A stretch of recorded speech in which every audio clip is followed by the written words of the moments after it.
4a हो जाएगा, 2y into dy by d x टूट रहा है, 2y इंटू में dy बाई डी एक्स बराबर में 4a। अब 4a का वैल्यू ये रख दीजिए, 2y dy by d x बराबर में y स्क्वायर बाई x, इसको लाते हैं भाग में तो dy बाई डी एक्स बराबर में हो जाएगा आपका क्या हो जाएगा यहाँ पे y स्क्वायर बटा में x इंटू में 2y, एक y से y कट गया तो यहाँ से dy बाई डी एक्स क्या आ गया y बटा में 2x, तो इसे हम लोग ऐसे भी लिख सकते हैं 2x into dy by d x बराबर में y, या इसको इधर भी ला सकते हैं 2x dy by d x minus का y बराबर में 0। देख रहा है ना, तो यह आपका एक अवकल समीकरण प्राप्त हो गया।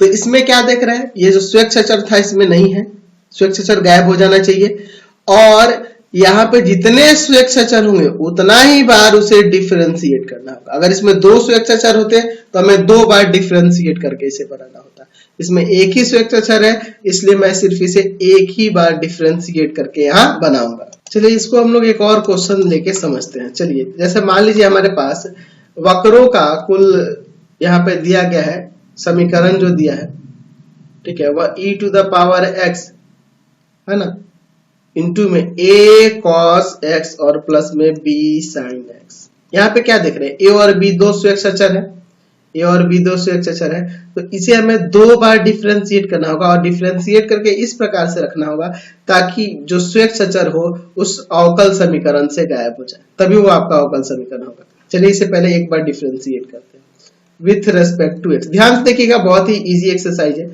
dy बाई dx क्या हो जाएगा, तो इसका u इंटू v पे ना, तो e to the power x का e to the power x हो जाएगा, इसको वैसे ही रखेंगे a cos x प्लस में b sin x, ठीक है, और फिर प्लस देकर e to the power x को वैसे ही रख देंगे और इसका डिफरेंशिएशन करेंगे तो हो जाएगा माइनस का a sin x और प्लस में b cos x हो जाएगा। यह देखो, यह आपका y का ही पहले होता है, इसकी जगह पे मैं y लिख देता हूँ, dy बाई डी एक्स बराबर में y प्लस में e to the power x minus a sin x और प्लस में b cos x। चलिए इसको इधर लाते हैं, यहाँ से dy by d x minus y बराबर में e to the power x minus a sin x plus में b cos x। चलिए अब इसे अगेन डिफरेंशिएट करते हैं, क्योंकि 2 बार डिफरेंशिएट करना होगा क्योंकि इसमें 2 स्वेच्छाचर है, ठीक है, जितना इसमें स्वेच्छाचर होंगे उतना ही बार उसे डिफरेंशिएट करेंगे और वो स्वेच्छाचर गायब हो जाना चाहिए, ध्यान रखना होगा। चलिए यहाँ हो जाएगा डी स्क्वायर वाई बटा में डी एक्स स्क्वायर, एक्स के रेस्पेक्ट में डिफरेंशिएट कर रहे हैं, वाई क्या हो जाएगा d y by d x बराबर में, इसको भी यू इंटू वी पे, तो इसका डिफरेंशिएशन यही हो जाएगा इंटू में minus a sine x plus b cos x plus e to the power x को वैसे ही रख देंगे और इसका differentiation minus a cos x और माइनस बी साइन एक्स, यही ना हो जाएगा जी। चलिए डी स्क्वायर वाई बटा में d x square minus d y by d x बराबर में, इसको देखो, इसको और इसको देखो सेम ही है, तो इसका वैल्यू मैं ये नहीं लिख सकता हूँ d y by d x और माइनस का वाई, ठीक है, और फिर प्लस है, तो यहाँ से अगर मैं देखो ना, यहाँ से अगर मैं अंदर से माइनस कॉमन कर लूँ तो प्लस माइनस माइनस हो जाएगा और बच जाएगा e to the power x और प्लस a cos x और b sin x, है ना, a cos x plus b sin x, तो ये आपका क्वेश्चन ही हो जाएगा, y के बराबर हो जाएगा, तो मैं सीधे y रख देता हूँ, ठीक है, तो यह y और यह y 2y हो जाएगा और सबको एक तरफ लाता हूँ, डी स्क्वायर वाई बटा में डी एक्स स्क्वायर, ये d y by d x minus का 2 d y by d x हो जाएगा और माइनस का 2y बराबर में प्लस का 2y, सॉरी ये माइनस का इधर आके प्लस का हो जाएगा।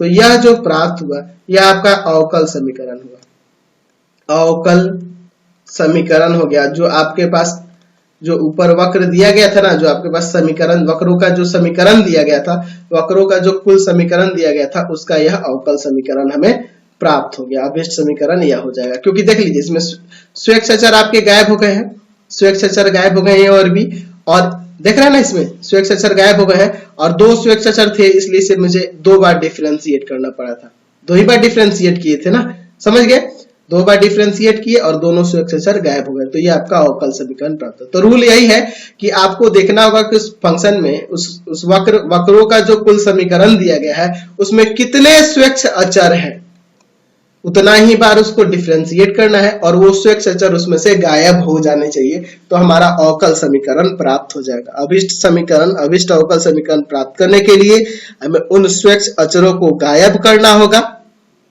है ना। तो गायब करने के लिए हमें 2 बार, जैसे 2 सुयक्ष अचर होंगे तो 2 बार डिफरेंशिएट करेंगे, 3 होगा तो 3 बार, 1 होगा तो 1 ही बार डिफरेंशिएट करेंगे और इस तरह से डिफरेंशिएट करके उसे सेट करेंगे ताकि वो सुयक्ष अचर गायब हो जाए।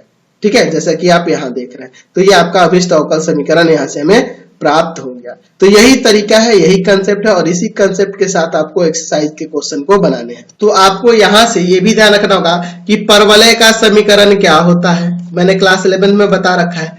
दीर्घवृत्त का समीकरण क्या होता है, दीर्घवृत्त का समीकरण क्या होगा, ये सारे जो चीजें मैंने बता रखी है ना। वृत्त के समीकरण के लिए फॉर्मूला क्या होता है, वृत्त का समीकरण, ये सारी चीजें मैंने क्लास 11 में आपको पढ़ा रखा है।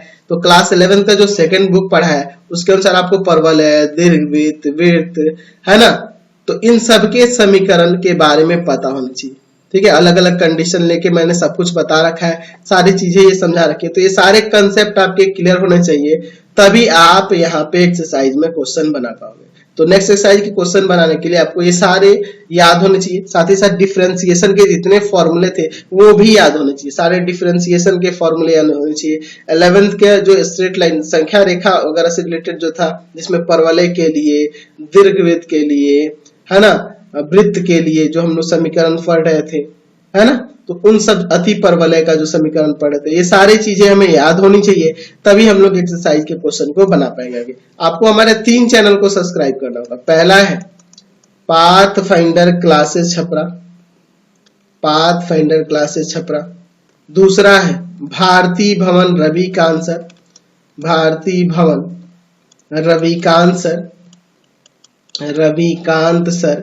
और तीसरा चैनल है रविकांत सर के नाम से, रविकांत सर के नाम से। तीनों चैनल को सब्सक्राइब करेंगे। इससे रिलेटेड वीडियो के लिए सीधे डिस्क्रिप्शन में जाएंगे और इससे संबंधित नोट्स के लिए www.ravikantsir.in पर जाएंगे, ravikantsir.in पर जाएंगे, वहां पे आपको इससे संबंधित नोट्स मिलेंगे। Thanks for watching video. Comment करके जरूर बताइएगा हमारे चैनल के वीडियो आपको कैसे लगते हैं।